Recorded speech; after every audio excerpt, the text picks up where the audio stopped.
এই মুহূৰ্তত উপস্থিত আছোঁ ধিং উন্নয়ন খণ্ডৰ অন্তৰ্গত ভেৰভেৰী গাঁৱত আৰু প্ৰথমতে আমি উল্লেখ কৰিব বিচাৰিছোঁ যে ধিং উন্নয়ন খণ্ডত চৰকাৰী অভিলাষী আঁচনি ৰূপায়ণৰ ক্ষেত্ৰত ব্যাপক অনিয়ম আৰু দুৰ্নীতি সংঘটিত হোৱাৰ অভিযোগ উত্থাপিত হৈছে আৰু এই যি ধূপগুৰি পঞ্চায়ত এই ধূপগুৰি পঞ্চায়তত বিশেষকৈ চৰকাৰী অভিলাষী আঁচনি MGNREGA আঁচনিৰ নামত ব্যাপক লুণ্ঠন ৰাজ চলোৱাৰ অভিযোগ উত্থাপিত হৈছে।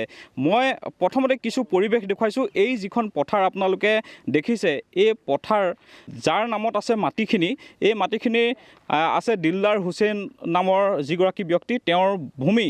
কিন্তু অতিকৈ ৰহস্যজনকভাৱে এই মাটিখিনিৰ মাজেদি এটা বান্ধ সৃষ্টি কৰিবৰ কাৰণে MGNREGA আঁচনিৰ অধীনত 13 লাখ টকা আবণ্টন দিছে দিলদাৰ হুছেইন নামৰ যিগৰাকী ব্যক্তি। তেওঁৰ লগত ইয়াত জড়িত হৈ আছে ইয়াৰ ইঞ্জিনিয়াৰ, উন্নয়ন খণ্ডৰ একাংশ চৰকাৰী বিষয়া কৰ্মচাৰী জড়িত হৈ থকাৰ অভিযোগ উত্থাপিত কৰিছে ইয়াৰ ৰাইজে।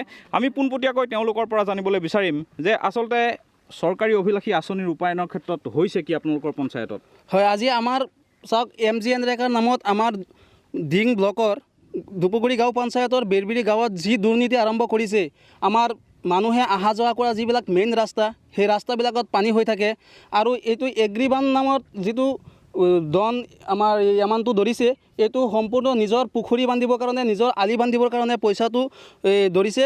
ইঞ্জিনিয়াৰক লগ লাগি ইঞ্জিনিয়াৰক ফিটিং কৰি আমি গোপন সূত্ৰেও গম পাইছোঁ যে আধা পইচাৰ অংকত মিলি ইঞ্জিনিয়াৰে এই কামটো চেংচন কৰিছে। গতিকে মই পঞ্চায়ত আৰু গ্ৰামোন্নয়ন মন্ত্ৰী অতুল বৰা ডাঙৰীয়াক মই অনুৰোধ কৰিম যাতে এইবিলাক দুৰ্নীতি কামত অলপ ধ্যান দিয়ে আৰু পঞ্চায়তৰ চৰকাৰৰ পইচা যাতে কোনো বিফলে নাযায়। আমাৰ বেৰবিৰি গাঁৱত বহুত মেইন ৰাস্তা আছে, যিকেইটা ৰাস্তাত মানুহে ঘৰত যাব নোৱাৰে, এটা গাড়ী লৈ যাব নোৱাৰে, বাইক লৈ যাব নোৱাৰে, খোজকাঢ়ি যাব নোৱাৰে, সেইবিলাক ৰাস্তাত কোনো ধৰণৰ মাটি নেপেলাই আৰু এই পথাৰৰ মাজেদি নিজৰ পুখুৰী বান্ধিবৰ কাৰণে, আলি বান্ধিবৰ কাৰণে ইঞ্জিনিয়াৰ হতে এই দিলদাৰ হুছেইনৰ নামৰ এজনক ঠিকা দিয়ে আলি বান্ধিবৰ কাৰণে। গতিকে এনেকুৱা ইঞ্জিনিয়াৰৰ বিহিত ব্যৱস্থা ল'বৰ কাৰণে মই অনুৰোধ কৰিম অসমৰ মুখ্যমন্ত্ৰী ডক্টৰ হিমন্ত বিশ্ব শৰ্মা, যিহেতু দুৰ্নীতিত আপোচ নকৰা মুখ্যমন্ত্ৰী, গতিকে মই মুখ্যমন্ত্ৰী মহোদয়ক মই অনুৰোধ কৰিম যাতে এই দুৰ্নীতি কৰা বিষয়ববীয়াসকলক যাতে বিশেষভাৱে ব্যৱস্থা কৰে। আৰু মই ইয়াৰ লগত জড়িত হৈ আছে আমাৰ ধিং ব্লকৰ BDO জড়িত হৈ আছে আৰু পঞ্চায়তৰ ছেক্ৰেটাৰীও জড়িত হৈ আছে। আমি ছেক্ৰেটাৰীক জনোৱাৰ পিছতো এই কামটো চেংচন কৰিছে। এই কামটো কোনো ৰাইজৰ কোনো সুবিধা নাই। নিজৰ এজন দিলদাৰ হুছেইন নামৰ এজন নিজৰ মাটিত নিজৰ ফিচাৰী বান্ধিব, তাৰ লাভৰ কাৰণে এই কামটো কৰিছে। গতিকে মই চৰকাৰৰ পইচা যাতে ৰাইজৰ কামত লাগে, সেইকাৰণে মই মুখ্যমন্ত্ৰী মহোদয়ক অনুৰোধ কৰিম যাতে এই দুৰ্নীতি বন্ধ কৰে।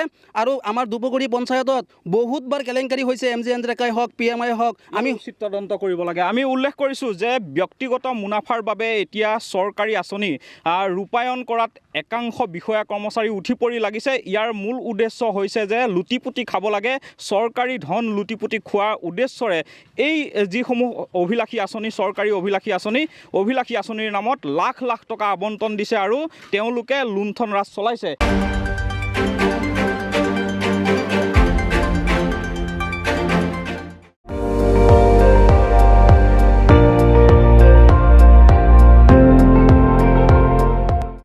আপুনি চাই আছে ND24, সৰ্বশ্ৰেষ্ঠ নহয়, সৰ্বোত্তমৰ দৌৰত।